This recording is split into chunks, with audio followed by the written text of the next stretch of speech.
call me a god. They call me a god. Ne regardez pas comme ça, les amis. Quand je vous dis qu'il faut toujours se méfier de l'adversaire. Et en plus, je l'avais dit dans la vidéo précédente qui est juste en haut à droite de votre écran. Il fallait se méfier de cette équipe de Reims.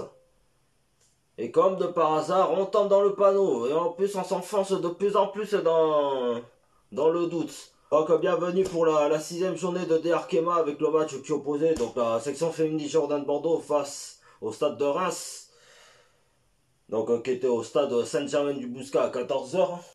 Et c'est vrai que de cette confrontation, je m'attendais justement à ce que les Bordelaises, face à cette défaite la journée précédente contre le Guingamp, juste avant la trêve internationale, je m'attendais justement à ce qu'il y ait une meilleure réaction. Bon, alors, en l'absence de Nesrine Balouli, bon, qui a accumulé 3 cartons jaunes, donc automatiquement elle est suspendue, je crois juste pour le match contre le Stade de Reims. Elle reviendra normalement contre Fleury 91. Et alors, imaginez 2 petites secondes, en à peine 5 minutes de match. Ben voilà. Voilà ce qu'on redoutait dès le début du match, quoi. Alors après, c'est vrai que moi qui a vu ça depuis les tribunes, après peut-être que vous l'avez regardé en direct sur la web TV de la Fédération Française de Football, on ne sait pas si elle est mal retombée sur ses pieds, enfin, si elle s'est tordue la cheville, on sait même pas. Il n'y a pas de communication dans ce registre-là. Franchement, pour voir Océane hurler de douleur, justement, en restant au sol pendant une bonne minute, c'est... Déjà, rien que ça, ça casse le match, le début du match. Parce qu'après, en première période, bon, il y a eu quand même des bonnes approches de la part des Bordelaises. Mais là, encore une fois, ça manquait vraiment d'impact. Surtout une fois dans la zone de vérité. Déjà, il faut quand même expliquer le truc, c'est que il y avait un 11 de départ assez bizarre, hein. Oui, ça, on peut le dire, hein. Comme vous pouvez voir à l'écran, ben... Voilà, on n'a toujours pas une joueuse que j'aime bien cette année, qui est Serena Pinto de Queiroz. Parce que moi, je le dis à chaque fois qu'elle entre en jeu. Donc forcément, en deuxième période ou en première période, ça dépend les situations, la physionomie du match. Et voilà, on sait très bien que Serena Pinto de Queiroz, dès qu'elle rentre, elle ramène offensivement, elle ramène cette fraîcheur. Si on doit comparer, et d'ailleurs vous pouvez regarder la rediffusion sur justement la web TV des 3F, si vous comparez la première période, enfin le 11 de départ du début de match au coup d'envoi si vous voulez, et le 11 de départ pour la seconde période, mais offensivement il y a une grosse différence. Et en fait, j'ai limite l'impression que ce 11 de départ que j'ai vu au coup d'envoi, c'est une équipe qui... Enfin, c'est... limite des attaquantes qui... Je sais pas, limite ont peut-être une absence de communication, ou je sais pas, parce que... Il n'y avait pas grand-chose à se mettre sur la dent, quoi, finalement. Même si les Bordelaises ont eu les meilleures occasions en première période, parce que en face, les Rémoises, elles ont eu, allez, on va dire 3-4 situations dangereuses, mais qui ont aussi été inefficaces dans le dernier geste. Mais voilà, sinon c'était une première période avec un score nul et vierge en toute deuxième période. Bon, dès le début de la seconde période, on met le paquet, franchement, voilà. Comme je dis, avec la rentrée donc, de Mylène Tarieux et de Amandine Herbert, plutôt, suite à la blessure de Océane Urtré, là, on voit tout de suite la différence. Là, il y a plus d'approches dangereuses de la part des Bordelaises. Mais encore une fois, il y a toujours pas de but. Et là, il y a un truc. Là, il y a un truc en fait qui est en train qui commence un petit peu à me saouler. C'est justement cette mauvaise gestion à l'arrivée de l'heure de jeu, quoi. Parce que autant contre le Paris Saint-Germain ou l'Olympique Lyonnais, bon, on savait d'ores et déjà qu'on allait se faire bouffer, ça c'est sûr et certain. Mais des équipes contre le Havre, contre Montpellier et l'en avant Guingamp, donc la journée précédente, le scénario où justement on mène au score, donc sur les deux matchs à domicile contre Montpellier et le Havre, la situation où elle mène au score pendant une bonne partie du match, et à ce moment-là, à l'entrée de l'heure de jeu, et ben c'est là où ça lâche complètement le fil de la rencontre et qu'elles encaissent le but égalisateur. Donc les Havraises et les Montpelliéraines ont profité de cette occasion. Même les Guingampaises, même s'il y avait 0-0 à ce moment-là. Et là, sur ce match contre le Stade de Reims, encore une fois sur une flotte. Sur une faute qui, pour moi, est assez sévère. Et je ne défends pas Mélissa Gomez sur l'action. Je parle surtout de Maëlle Seguin. Je pense que c'est elle qui a fait la faute, mais voilà. Pour moi, ça paraît pas si flagrant que ça, quoi. Et puis voilà, après, ben... Voilà, le coup franc a été très bien tiré. Puis voilà. En plus, c'est une ancienne bordelaise qui marque le but. Ben voilà. Voilà, entre déjà la sortie sur blessure d'Océane Ultré et ce but de Mélissa Gomez sur coup de pied arrêté, voilà, ça a cassé le match. Je suis désolé de dire ça, les amis, mais à un moment donné, si elles étaient un peu plus croyantes pour transformer leurs occasions en buts, peut-être que la physionomie du match aurait été différente. Peut-être que là, par exemple, si on menait par exemple 2-0, pardon, et que le but de Mélissa Gomez arrivait, oui, là, ok, ça aurait fait la réduction du score et ainsi de suite, ça aurait peut-être changé les choses. Mais là, encore une fois, on se fait toujours avoir à l'heure de jeu. Et puis, après, sur les 10-15 dernières minutes du match, ouais, il y a eu un petit regain d'énergie pour créer un temps fort assez important pour essayer d'égaliser. Mais comme je dis, si en première période, elles ne transforment pas leurs occasions, et bien la deuxième période non plus. Surtout l'occasion de Abigail Kofi Kim, que déjà l'équipe avait fait la différence.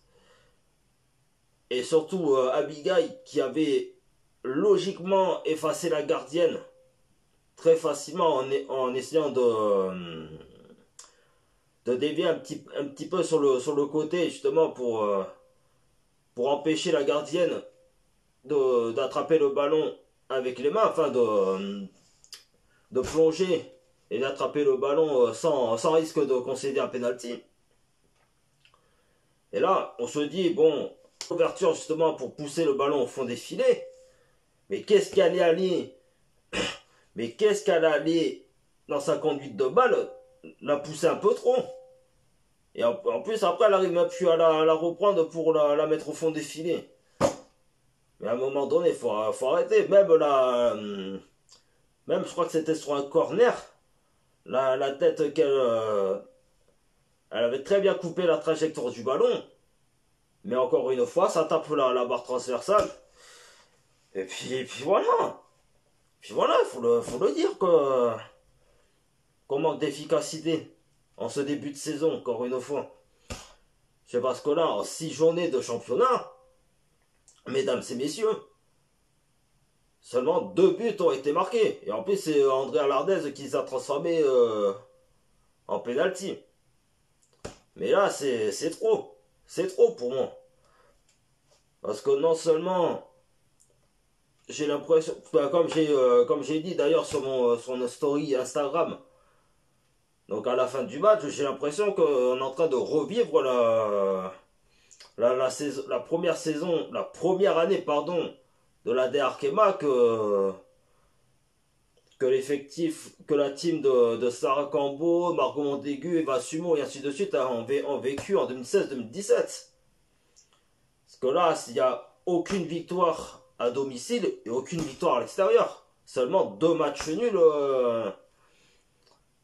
à domicile en plus. Donc c'est pas normal tout ça. D'ailleurs, je voulais revenir sur un fait d'ailleurs que je parlais sur le 11 de départ. Au niveau des gardiennes de but. Alors oui, voilà, petit piqûre de rappel. Petit piqûre de rappel pour dire que Justine Leron est indisponible pendant 3 semaines suite à une blessure lors de sa récente convocation avec la catégorie des moins de 23 ans de l'équipe de France féminine. Voilà, un bon rétablissement à elle au passage. Autant mettre la deuxième gardienne israélienne, Agam Aviv. Je veux dire, officiellement, c'est la deuxième gardienne, donc logiquement, elle doit passer en première. Enfin, temporairement, en tant que Justine Leron n'est pas remise sous pied. Et puis mettre la troisième gardienne en deuxième gardienne. Mais là, quand j'ai vu la news sur le journal du Sud-Ouest, donc sur mobile, que j'ai vu que c'était Maïté, alors je sais pas trop son nom, je vais pas éviter de l'écorcher. J'ai vu que seulement elle avait que 15 ans. J'ai dit, mais attends, c'est une blague là. J'ai dit, c'est une blague. Attends, on se va mettre une gardienne qui a seulement 15 ans. Non mais c'est un foutage de gueule là. Alors attention, après, comme je dis, sa première apparition chez les professionnels n'était pas si mauvais que ça. Bon, même s'il y a encore un axe de progrès à faire, notamment sur les relances et sur son jeu au pied. Ça, je trouve ça lamentable.